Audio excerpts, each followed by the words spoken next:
Today we're here to see the camera in application.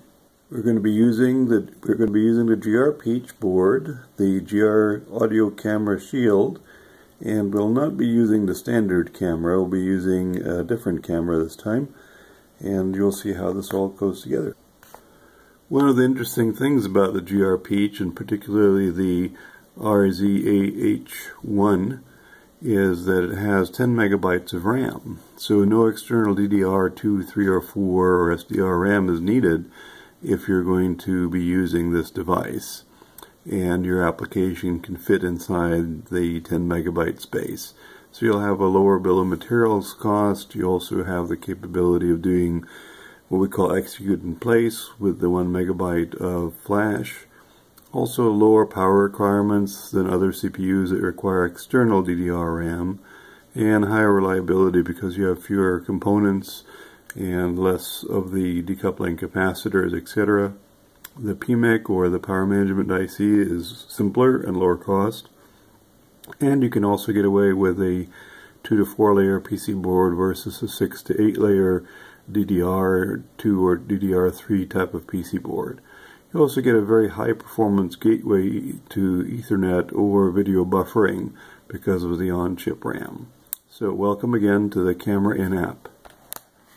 If you haven't done so already, we recommend doing the getting started with the GR Peach. That way you'll become familiar with all the aspects, the jumpers, and also I2C configurations, USB data rates or data speeds. We'll be using the GR Peach with the audio camera shield PC board and basically with the video NTSC camera connectors.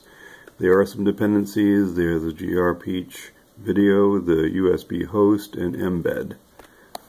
You can pop over to or click on this link, the GR Peach camera in, do the import.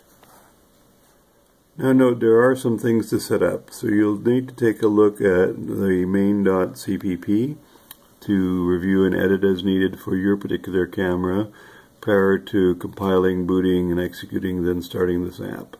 There's also the other file which is in the basic embed, which is called MBYtes.SCT, and you may need to change this depending on your camera, the buffer and frame sizes that you plan to use.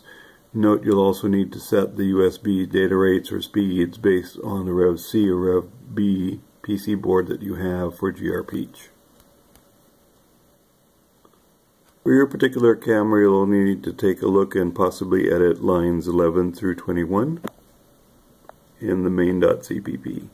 The default setup is for QVGA, that's 320 by 240, horizontal by vertical.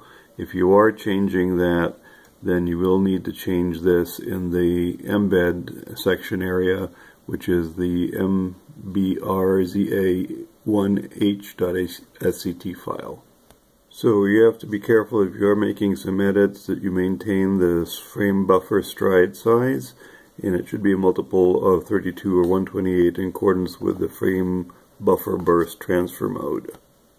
Here is the way to change the SCT file in the Embed Online compiler. And now that we've made the changes, we can do a build and compile, and for the Camera In app, and you should see this, success. 1.2 megabytes of RAM will be used and about 158 kilobytes of flash.